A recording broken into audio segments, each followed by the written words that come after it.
Welcome everybody to Grappling Monthly. We got a special episode straight out of the brand new Legacy Santa Clarita location. I'm here with the owner and head instructor, Professor Victor. Hey, man. Professor. Yeah, nice. Okay. Yeah, thanks for having me here. Thanks for having me here. Yeah, thank you. Yeah, absolutely. on your Instagram page. Oh. Yes, sir. Yeah. You should see, you guys, I'll pan out afterwards, the mountains you can see from here. You can train jiu-jitsu looking at the mountains. And then there's, of course, there's Magic Mountain right on the other side. Yeah. If you want an extra. Nice sunsets here. Yeah, always enjoy it every day. Nice. You guys, as usual, if you enjoy the content that we're putting out with Grappling Monthly, please leave a comment, subscribe, like, share. You know, anything helps. Even if something you don't like, let us know so we can continue to improve. But much appreciate the support, and that way it helps us continue making good jiu-jitsu content. So yeah, without any further ado, let's get started.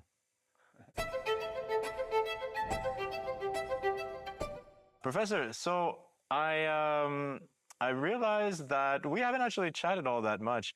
I know you from Legacy Burbank, and there was one class where, you know, I've been doing jiu-jitsu for a little bit. There's one class we did, it was the no-gi advanced class. Mm-hmm. And I was paired up with you. And the exercise was to practice the rear naked choke mechanics. And I had the full rear naked choke, and I was squeezing all the right things I think I'm supposed to do, you know. I have a little bit of experience. And it just wasn't working. And I was like, what is this guy made of? You know what I'm saying? So that's my first memory, really, of you as like somebody at Legacy, you know what I mean, training. Okay, yeah. I don't even remember that. That's how ineffective my rear naked choke was. But yeah, I wondered if you could tell me maybe like how the first time you came across Brazilian Jiu Jitsu, how that experience was. And what is it about Jiu-Jitsu that made you keep coming, you know, for the next class? Yeah, I always was interesting since I saw those like first videos of first UFC fights, and how the Jiu-Jitsu guy beat everybody in there. And I was like, oh, what's going on in there? Like, I don't understand. I was like a little those days, but yeah. And then as I grow, I watch a lot of sports. I like boxing, I like wrestling, like all kinds of martial arts, karate, you know, of course, those movies and stuff. Yeah. And make me want to go every time. But I was busy with other sport professionally. So full-time training, 7 days a week, no breaks. So I didn't have time. I didn't have a chance those days. But when I came to the United States, start working more and start competing less, should say. So I had a little time for myself. Yeah. And I was walking by that gym they just opened, Gracie Fullerton. Ah, okay. Yeah. And I was going there. I was living in like close distance, just walking by. I had no car yet. So I just came to the United States, So every day working, looking at the window, I was like, okay, let's go. One day I just want to go. Okay. I'll go try that first introducing class. And I knew I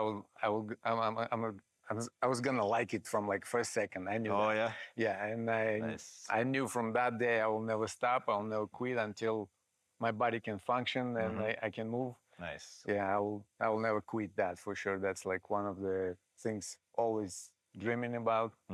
Yeah. And I enjoy it still like so much. Yeah. So every day rolling, every day learning something. Yeah. From roles, from teaching, from just getting better and better, hopefully. Yeah, for sure. For sure. Well, obviously, you kept training all the way. You got your black belt in 2019, right? Yeah, 2019. Yep. Nice. So, yeah, been 6 years. Nice. Yeah, and it was before that. Yeah, I think I started probably 2010. Yeah, 2010 or something like that. Nice. Yeah. So around 15, 16 years, yeah. So you mentioned you moved to the United States. Where from? Where were you from originally? Originally from Russia, from south part.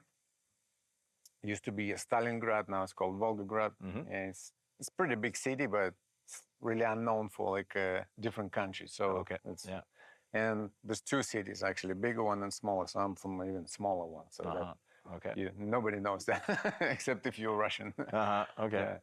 So yeah, small cities and kind of quiet life, and just did my best with my sport, and trying to move on, going to competitions a lot in different countries, and Then I got some friends who moved to United States. Yeah. And one day I get called and he said, okay, there's a spot. You want to come try Nice. and start to work here?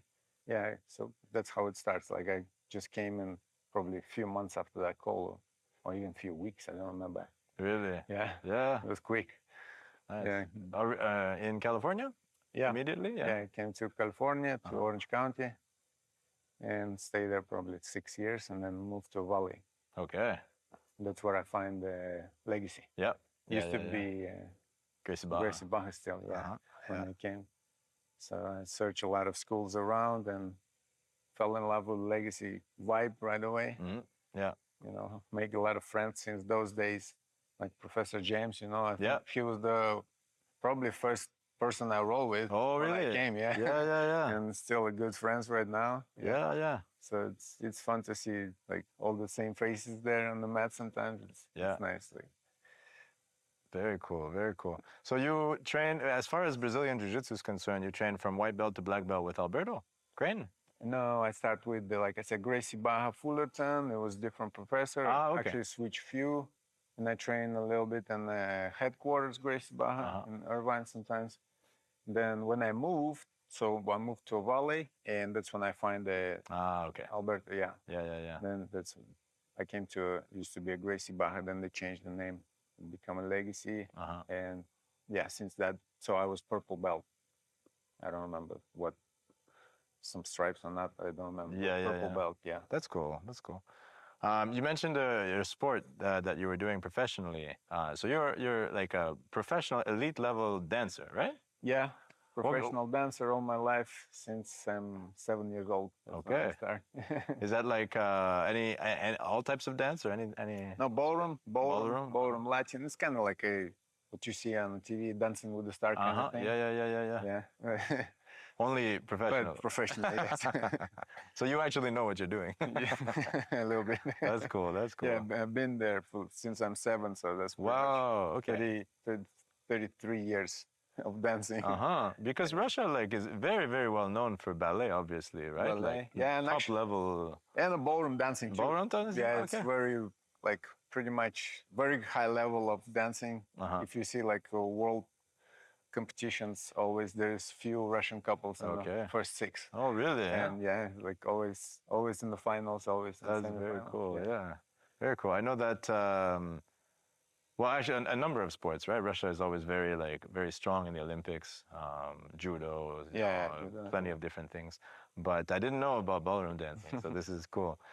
Did you find that because if you're professional in that level of competitive environment, did you find it was easy to adapt to martial arts and to Brazilian Jiu Jitsu? I think definitely if you do any kind of sport, it's easier. Yeah. If you switch sports or you add sports or you just try something new, it's for sure, if you know how to already move your body, you know how it functions, how the muscle works, it's much easier to understand. And also from learning process, learning from dancing, you remember details. Okay, yeah. Same thing in Jiu-Jitsu. If you remember some little things that maybe other people missed. Yeah, absolutely, yeah. Like that rare necky choke. Yeah, exactly. Definitely some details. Those details make a big difference, yes. That's I think for any sport, anything you do, it's a similarity. Yeah. Sure. No, that's a really good point. There's I don't know anything about ballroom dancing, but I'm assuming that it can get pretty complex. Right? It is, yeah. So. It doesn't look, it looks easy, but it's not. It doesn't look easy. Yeah, physically it's not easy at all. So we had a lot of different kind of training, not just dancing. So we just a lot of exercise generally, like stretching exercise, different kind of dancing just to improve your mobility, improve your, skills of balance and whatever, rotation. There's a lot of things to do, and a lot of things to worry about at the same time. So that's why, I see people who struggle with first time, let's say in jiu-jitsu, and it's kind of, I think, in all our minds, like, you know, when you move in your arms, person is somewhere right here, like you're just doing something with your arms, but they forget the legs. Once I say, well, your legs, they start doing something with the legs, they forget the arms. You know? Yeah. But that's what you like learn through the years. So it can be both, and it can be in different timing, and can be, you know, like there's so many ways our body can do. Of course, yeah. That's so good. Like, I know when the more you spend time with it, the more you understand about yourself. You understand about diet. You understand about how much you need to sleep, like so your body function well. And that's true. It's all progress and improvement every day. That's cool. Yeah, absolutely. That makes me think about, like, you know, because you're absolutely right. Sometimes we're upside down and we're moving as well, you know, and so now up is down, down is up, you know, and people get lost in these positions. But you probably you were already very coordinated, flexible, and like you said, like aware of your body, right? So that's a definite, kind of. I'm not that flexible if you're talking about dancers. Yeah, but I'm okay compared to like regular dudes. If they're not training. Of course, I know. Yeah, I know better how my body moves, how it's functions, and I can, like I said, like I can just pick it up quicker, I guess. Some things that might be going away from you. Yeah. So what was the most different thing then when you stepped on the mats, and that maybe took a little bit longer for you to catch on? That's also like interesting, because like every sport I try, it makes you tired differently. It makes it completely like it's, let's say, how do you compare dancing and probably not even running is different too. Something like soccer probably. When you stop and go every time and you explode and you stop and you explode and you stop, you know, that kind of thing. In jiu-jitsu, it feels like more like you're working out with the whole body. All your body gets like good amount of work. I'm not talking about in the beginning, maybe a little bit later days. In the beginning, you of course just pushing it, and it's normal. It's completely understandable. Like everybody passed that stage, I think. You know, when you don't know the technique much, but you just trying your best with the whole body muscles on it. But then when you start to understand a little bit how it works, so then you can relax at some point. You can let other things on your body work, or just, you know, just taking a break. So there's ways. I'm not saying it's easier. No, it's very difficult too, and it's always make you work. Always make you work. Also, depending on your opponent, if like somebody make you move a lot, then you get tired differently too. You get just gassing out. Or you feel like your body is like physically you cannot hold your arms together. You know. Already. So it's all good though. But yeah, for sure different, because it's physical, right? It can, like, you can get hurt. Some people can get hurt accidentally, right? We don't want to hurt anybody, but sometimes it happens. In dancing, you can only hurt yourself pretty much if you don't warm up a lot, you know, or something, pull your neck or something like that. Yeah, this kind of injuries, like twisting your knees or something, but nobody physically doing it to you. That's true. Right. So that you don't think about it. That's a good point, though, because I know you probably heard this before as well. Maybe you have some friends that kind of want to try jiu-jitsu, but they're not really sure. They're on the fence. And then when you ask them, they say, I'm out of shape. Let me get in shape, then I'm going to go. All right. And I always laugh, because I understand why they're saying that, but I say, like, no, trust me, like, there's no preparation you can really do for the, just come here. That's why you come here to get in shape. Exactly, yeah. For sure. Yeah, I have a few friends right now that I'm trying to talk into the class. Yeah. And I said, you don't have to pay anything. Come for free. Just try. Yeah. And they're like, no, I have to get like my weight loss or whatever. But that's never gonna happen probably. If you're not training. You just need to be brave. And that first class, it's the hardest decision probably in your mind. But once you made it, and you will enjoy it, and you know, never stop. I don't know. People, I don't know. People quit probably because I don't know if they have injuries, or if they move in somewhere, and they maybe started at a different place. But I don't really I don't really know a lot of people who quit, like, Yeah. and I never see them again. So Right. it's only because they like moving around somewhere. Probably. Yeah. Yeah, it's very a very addictive sport as well. You know, something that is enjoyable, is fun, and then you make friends, and then you're here 5 days a week, maybe more. You know, like So it's but there is I don't know about you, but for me there was that period of time where I was a blue belt and I considered throwing my belt in the garbage because but it was like symbolically, not obviously, you know, like because really I wanted to throw myself in the garbage because I was having a very hard time. But I know that it was just a phase, you know, and then as soon as I came out of that phase, obviously I was very happy to keep going, you know. But yeah, no, for sure. I think everybody's coming through that, like maybe stage of that blue belt and purple belt or something, when you sometimes think, oh yeah, I know that, and then on some guy it doesn't work, and then you're like, what is it? I don't know. And it's back and forward. I don't know. Yeah, and absolutely.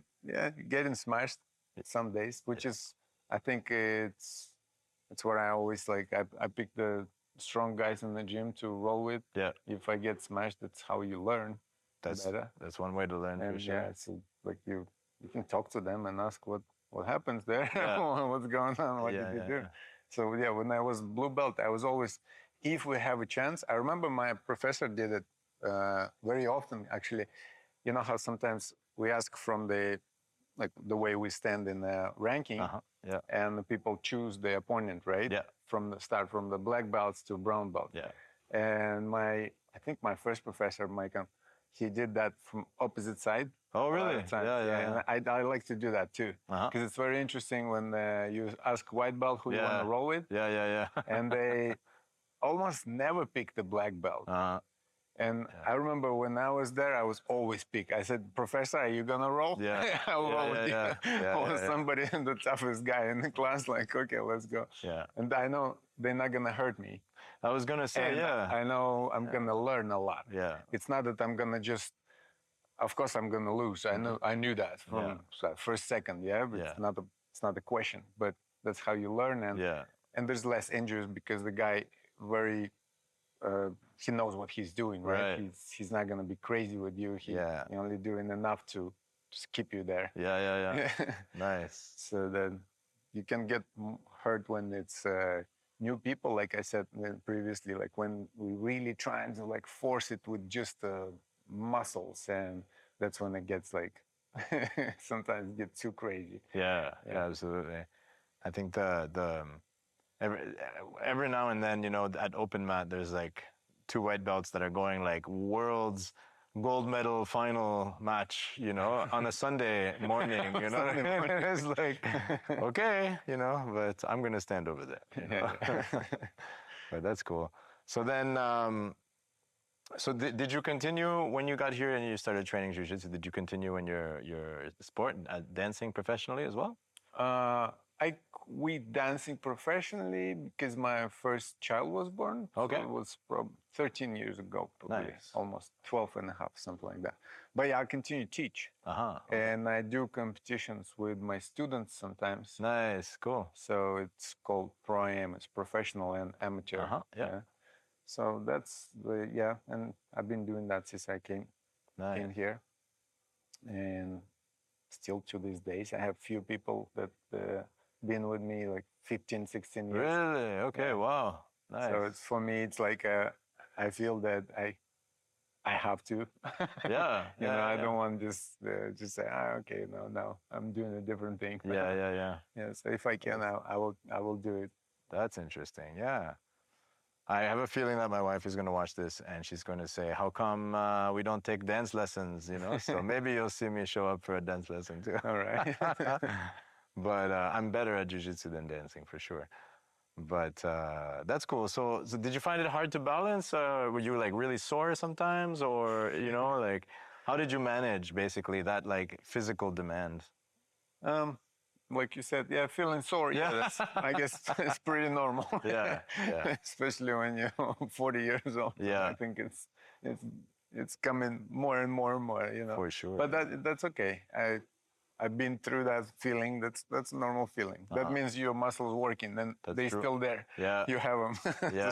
That's good. I like it. Yeah. Nice. But yeah, I mean, I'm trying here and there a little bit, but of course, trying to focus right now on jiu-jitsu and on the school. Yeah, but that free time I have right now, so I'm using it for teaching dancing. Yeah. Yeah, then we'll see how it goes in the future. Very Don't cool. know. Can never tell. Yeah. The future changing really quick. Like if you ask me 6-7 months ago, I didn't remember. Like I always wanted to have a school, but it wasn't a clear plan that I'm having. Oh, really? Yeah. Yeah. Okay. So that was gonna. So it was kind of quick. Yeah, I was gonna actually head in that direction. Like, what made you decide to go this route and open Legacy Santa Clarita? See, that's even like it's hard to remember. I was probably last winter, like January. I was thinking to go to Texas. Okay. Move to Texas. Oh shit. Okay. And maybe open it there.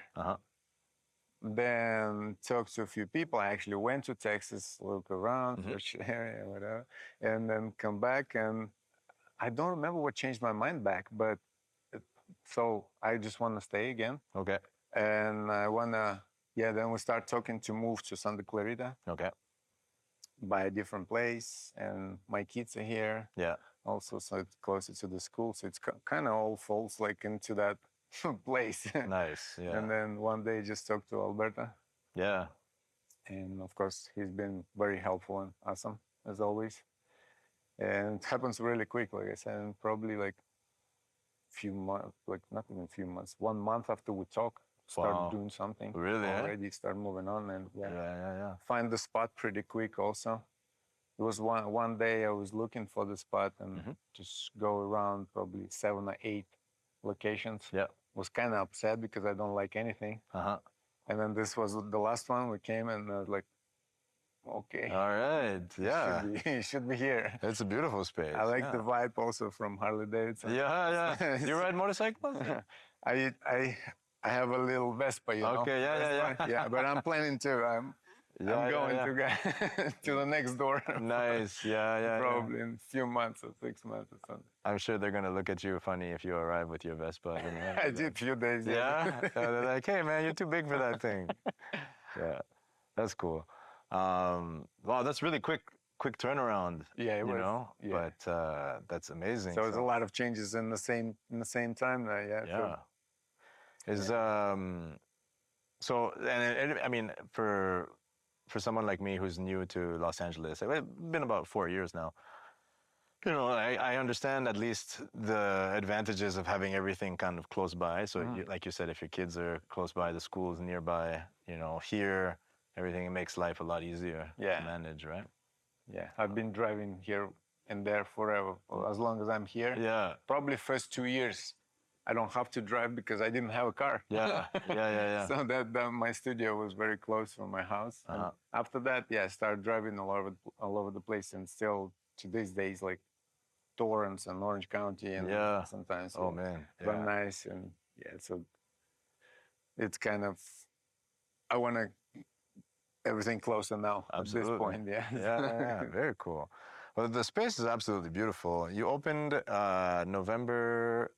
It was like this month, right? Or October? I think, October, end of October. October 17th, something like that. Nice. Or 20 something. Yeah, and you shared with me you've already got like something like 20 people signed up. Yeah, right? 24, 25 people. Amazing. Jiu-Jitsu just keeps growing in the greater Los Angeles area. It's amazing. Yeah. There's a lot of kids, a lot of schools around, so hopefully I mean, I don't see people like, if they walk in and they try it, they usually stay. You know? Yeah. Normally they Absolutely. would stay not because it's something that catchy, but it's just natural love with it, you know? If you like it, or I just discovered there's 2 type of people probably who likes the martial arts, like kickboxing or something. Yeah. So they might not enjoy that much jiu-jitsu. Yeah. And the other side of it, same thing from jiu-jitsu guys, it's hard for them to go on to train kickboxing. But we're planning to do both, so... Oh, yeah? Okay. Yeah, I do both too. I train in both for a long time in kickboxing too. Muay Thai, and yeah, hopefully eventually we'll have a kids classes and adults class for kickboxing too. Very cool. Very cool. Um, so I have to ask then, because going back to, you're in your 40s, you said? Yeah, 40. Okay. Yeah, You're 40? exactly 40. You look a lot younger than 40, bro. Okay. I'm 44, so I wonder, like, we talked about the soreness and stuff, but like, did your professional training when you were younger help you manage like the physical activity, or is it just like something else? Like, is it you think maybe your training and dance and everything that prepared you well for this? Because I mean, I think kickboxing, jiu-jitsu, dancing, that's like, those are three very physical things. Yeah, you know what I mean? yeah. Like, yeah, it's definitely prepare you, like you know what to do kind of more with your body. Even if you get some little injuries, you know how to fix them without going to doctor. Yeah. Without, I don't know, taking a Surgery. breaks or surgery. Yeah, you can just with some exercise you can fix some minor things. Yeah. Nice. Like I don't know, I had some knee problems before in the past, my lower back and whatever. Yeah, so I fixed my own knee. I can. Okay, nice. So, I told that to some guys that have a similar problems. I saw it on jiu-jitsu class. I give them some advice to what to do with it, and yeah, it helps. It works, of course, when you know what to do. You know, like I said, you know when you eat, when you don't eat. That even those little things are really helpful too. I discovered from myself that I don't have to eat in the morning until a certain time, probably like 4 o'clock or 5 o'clock. Really? That's my breakfast normally. Huh. Until I really wanted to. Okay. But normally it's not, and it gives me more energy through the day. Nice. And and then if I eat, sometimes I just fall asleep. Yeah, absolutely. You don't function properly. If do you have like any strict diet in terms of like sugars or carbs or anything like that? Not really. No. I don't eat too much. Right. I think you can eat whatever your body wants to. Yeah. But just don't eat a lot when you feel like, oh, I cannot move. That's not good for sure. For your body. Like when you just eat it's like, no, just an amount. For everybody, it's probably different. But if you look into cut weight, definitely cut the amount of food you eat. Yeah. That's for sure working. That's simple, yeah. No, we have a dish like set at home, and my wife and I, we usually use the like middle-sized plate instead of like the big plate, because if you use the big plate, you're going to fill the big plate, right? So why not fill the small plate? Yeah. If I'm really hungry, I'll go back, but usually it's enough. Yeah. You know? Very cool. So now, from professional athlete and coach to business owner, right?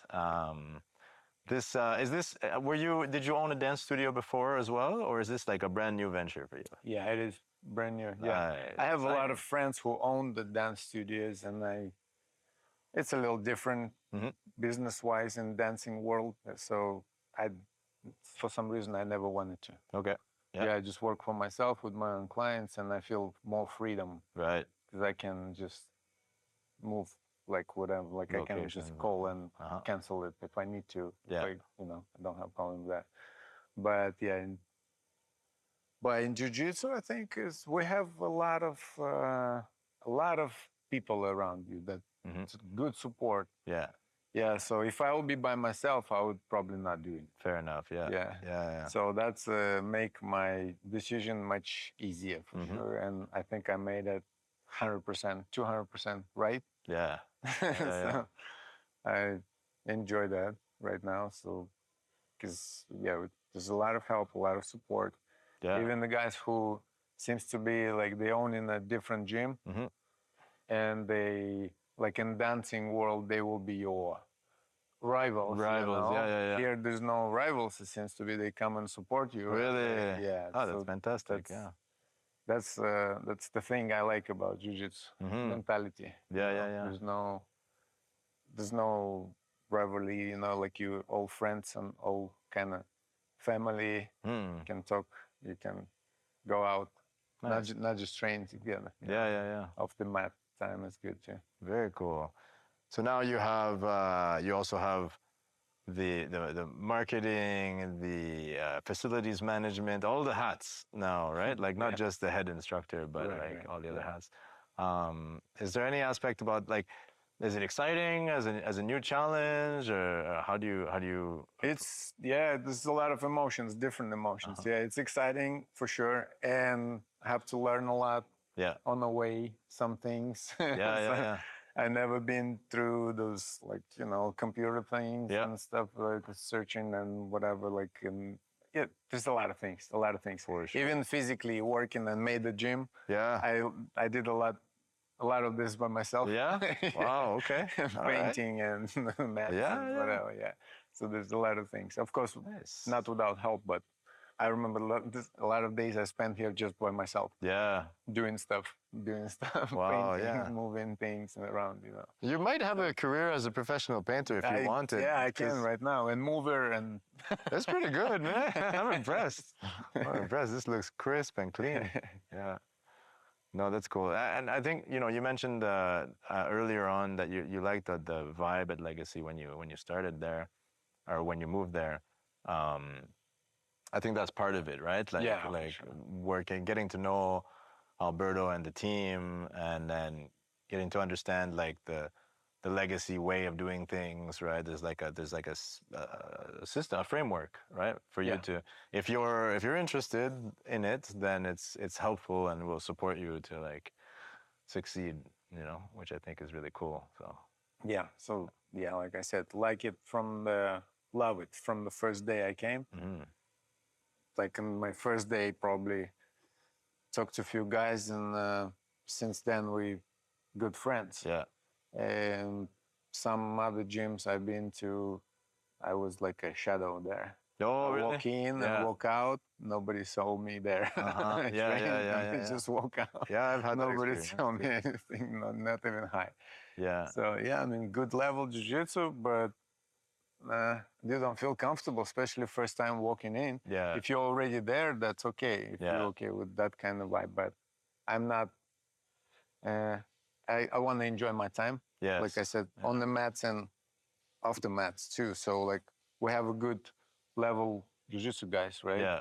But then you can sit and chat after the class and feel good, or go and get some acai. Yeah. That's right. Now we need to open a acai jungle next, right? Yeah. Next door. I like it. You're right. There's I've definitely been, like, as you described, to schools where, as a visitor, maybe it's different, but you go there and you don't really feel like you're really a part of it at all, So like that was something that was different, because I came here as a purple belt right after the pandemic. So I knew what I liked, I knew what I didn't like in terms of a training environment. I have to have good training, competitive, but safe and friendly, right? And then I think that for me, anyhow, when I landed in Burbank, I was like, okay, this place is good for my development, right? So same things that you mentioned, But it's funny, once I started giving classes, then it really, really opened up, because I was forced to open up as well. Because I'm like an introvert normally, right? So like I keep to myself. I like talking to people, but I won't go out of my way. Yeah, same thing. Yeah, like I feel like I don't want to bother you. You know what I mean? Like, but then once we start chatting, it's like, oh no, that was actually fun. It was cool. But because I had to teach, then I had to open up to people, and then as a result, people get to know me a little bit better, and then they realize that I'm just some normal guy, not some quiet weirdo. You know what I'm saying? So but that's cool. How do you, okay, so about teaching, because you have a lot of experience teaching, right, from both the dance world and jiu-jitsu. So do you approach it differently, teaching in one, like discipline to another? Yeah, it's for sure different, but the main difference is on dancing, I mostly teach a private lesson. Oh, okay. So I have to kind of remember what I did with everybody. Yeah. Because it's different things every time. Yeah. So I have that program in my head. What am I gonna say? What am I doing right now? Yeah. And here I'm programming it for the class. Yeah. And I like the thing, I told that many times to Professor Alberto. He did, again, I never see that in other schools. And I like how he keeps the same technique for like a week. Yeah. Or maybe more. Yeah. Sometimes less, but it's like pretty much a week, right? The same technique. I like that system for sure, because not everybody coming every day. That's true, yeah. And they might miss that completely. Or even if you come in 3 days a week, so it's kind of stays in there, right? If you see it once, and then next week you come and there's something else. Yeah. And it's hard to remember. Definitely. Like it's just stuck up on each other, then you forget what was the first one. We learned like 3 months ago. So I wanna keep that kind of thing going too. Nice. And I think who understand that, the people like they will support me with that and enjoy the process too. Yeah. Because I know maybe it gets boring to repeat 5 days if you come 5 days in a row, right? Yeah. But eventually you will learn it. You will appreciate it in a few months, because it's really you're learning more details. Yeah. It's not just the same move you're repeating. Yeah. But every time you do it with the different guys, you discover something else for yourself, or maybe ask more questions, and you'll find something else too. Nice. So that kind of thing in my mind when I in jiu-jitsu class, so with kids, same thing, just keep doing one thing. Yeah. Maybe they try not to get bored, of course, like maybe throw a little more details in that, like in 3 days or 4 days. Yeah. But I think it's good to keep the same for a few days. Yeah, absolutely. I think, you're right.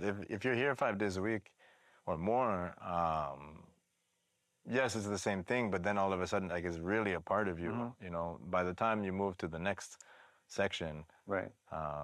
And then when you come back to it, whenever, then those people have more likelihood of like remembering, right? And having that become a part of their game. Like, right. Like for me right now, I'm, until graduation, any class that I'm teaching is Kimura based, right? Something about the Kimura. So if people are attending my classes, they know what to expect. Yeah, right. So you start to see it from different places. Yeah, exactly. Same thing, but from different spots. Yeah. It's not just Kimura from a close guard, and then you don't know, okay, when I I'm hate here. the Kimura from the close guard. It's so boring. Yeah, absolutely. What do you prefer, gi or no gi? Just like this, randomly. If I have to choose, like this, probably gi. Yeah? Yeah. What is it about the gi that you like? That I like control. I'm not the quick person to roll with. Yeah. I don't like it quick. I mean, as long as I don't have to. Yeah. I want to have good control, doing it slowly and like, climb into like a backpack, like a snake. I mean, Yeah. So that's my thing, kind of, right? So not super explosive if I don't have to. Yeah. And with no gi, you have to move all the time. That's right. Yeah. I like it too. I like both. It's just, if I have to choose, like you said. See, the problem is like in the dancing too. I remember we have two different styles, right? Okay. And a lot of people they choose one. Okay. And they focus on one, so they get better, right? And they spend less money on that to train. And my teacher asked me when I was 16. He's like, "You have to choose one." I'm like, "I don't know which one. I like both." Yeah.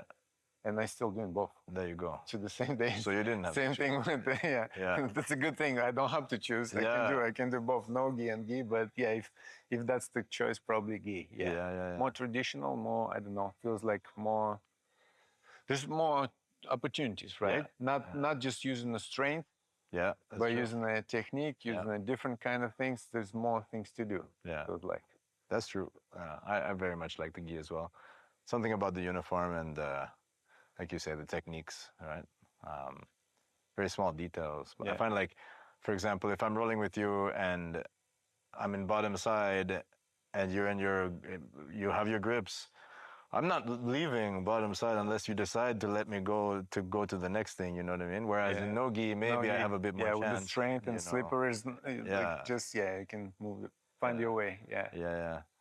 I find, I forget who it was, I think it was maybe Joe Rogan or John Danaher, one of those two, that said, a guy with no hair like me, who said, that like if you make one mistake in a competition, for example, you make one mistake in no-gi, it's maybe not the end of the world. You can slip out and escape.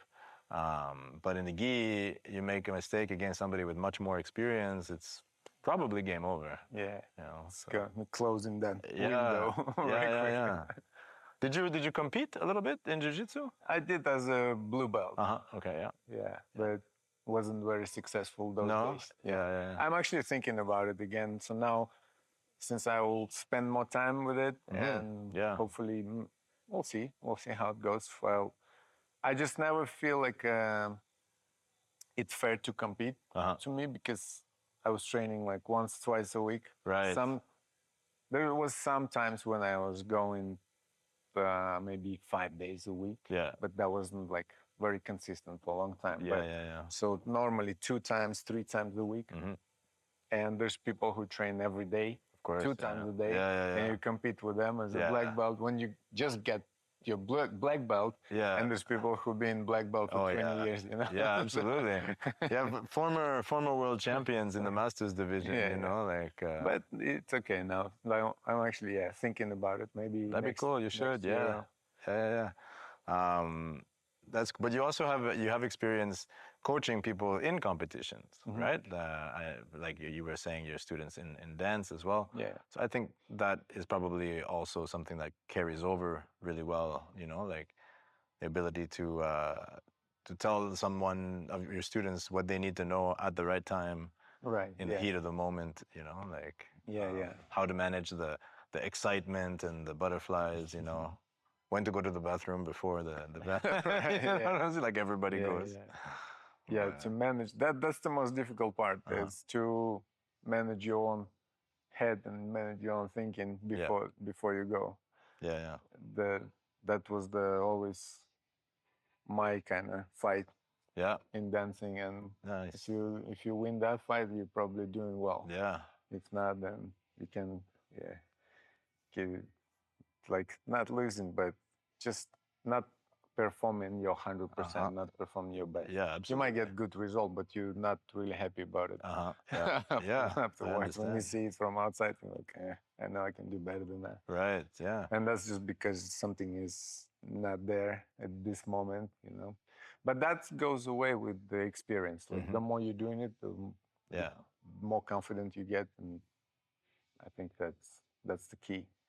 And like I say, you'll find out more. Like, no, for sure, for competition experience, it's important what you eat, how you sleep, how you train. Like, there's a lot of little details. What do you think about when you wake up this morning of the competition? You don't want to worry yourself just because something else in your life happening. There was a lot of times when you prepare for something big and training for like few months of like camps and everything, daily, and then get sick right in that week before competition. And it happens a lot because your immune system drops down as you're training more, you're pushing yourself. That's a pretty normal thing, but what can you do? Like, you have to be careful with that training period too, so not pushing yourself too hard sometimes. Just kind of waves go up and down. And I danced a lot of competitions with fever. Really, huh? Yeah, with some injuries, some broken ribs, things like that. Broken ribs? Yeah. That's impressive, because that hurts, man. I remember with broken hand too. Really? Once, yeah. Huh. Yeah. Wow. I just took off my cast and I done. Really? Oh, man. Wow. That's impressive, dude. Did you just tell your partner, like, okay, you lead today? No. You can't do that. Same thing. No, you can't do that. Nice. That's cool. Though, I think, you make a really good point. You make many good points about the mindset, like once you're getting close to that competition, competition day arrives, you have to like flip that switch, and like basically like all the preparation is done. You can't look backwards anymore. You have to like go onto the mat like a demon, and then, give everything, and then whatever the outcome, you gave everything is good. Yeah. And not putting yourself on any place before you go, I think. That's a good thing too. Because if you expect too much, then then and it's not happening, then it's a big thing for your brain for the next to competition. accept. Yeah, that's a really good point. But if you don't put yourself anywhere, like you just like, I'm doing my best today, but if it's not working today somehow, get whatever the sport is, I didn't make it today. That's okay. It's a experience for the next time. Yeah. That's really good advice, man. Yeah, there's something to be said about that experience, like you say. Like it does get easier, right? After you get used to doing these competitions and being around that environment. Just feel it in there. Yeah. Everything is different. Like even you go training in different place, right? Yeah. It feels different. Yeah, 100%. Yeah. And it feels like it can affect your thinking about it, because you used to do it right here in this corner, and you see this exactly wall, and it doesn't bother you, but then you see something else, and it gets in your brain at that moment when you need to think of something else. Yeah, absolutely. Yeah, usually when I go like visit another school, like sometimes I go back home to visit my mom, and I train at different schools in Montreal, Ottawa, and where I'm from in Canada. And if it's somewhere I've never been to before, usually the first time, even if I'm well rested, I'm from there, so I'm comfortable in the setting and everything, I usually don't have my best jiu-jitsu. Like maybe the second class, if I go again a second time, then it's completely different. You know, it's weird though. You know, like it's the same art. Like I should be able to translate from one mat to another, right, but it's not. It's same as dancing too. We practice, and I made my student just do it. Let's say if we're facing this way today. So before competition, practice that way, that way. There you go. They then get. You cannot believe that they get lost. They just forget everything. That's 2 minutes ago. Absolutely. Oh, that's interesting. Different thinking. Yeah. Maybe I'll just close my eyes when I go to jiu-jitsu. Yeah, actually, it's good. Yeah, it's good. I do that sometimes. Well, you got to get your grips first. Especially when you're like somewhere in the bad position on the bottom, you have to feel what he's doing. You know, like it helps sometimes. Yeah, absolutely. Very cool.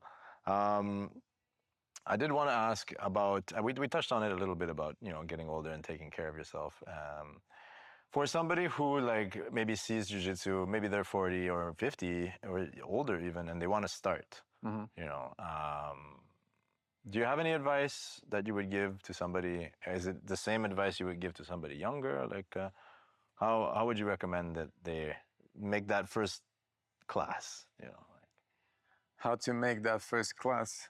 I think you really want, like, if you really want it, just to me, it was all my life like this. Like, if I really want it and I know exactly what I wanted to, I'll go and try, give it a try first. If you never try, then you will regret that you never tried, right? Very true. If you go and you try and you don't like it, that's a different thing. Of course. Then you say, okay, at least I tried. So nothing's gonna be like, nothing changes your life, right? Pretty much. And I think people worry about getting hurt, maybe, like injuries, or like, oh, I cannot move like this or like that, like not like that guy, I cannot move like this, I'm not that flexible.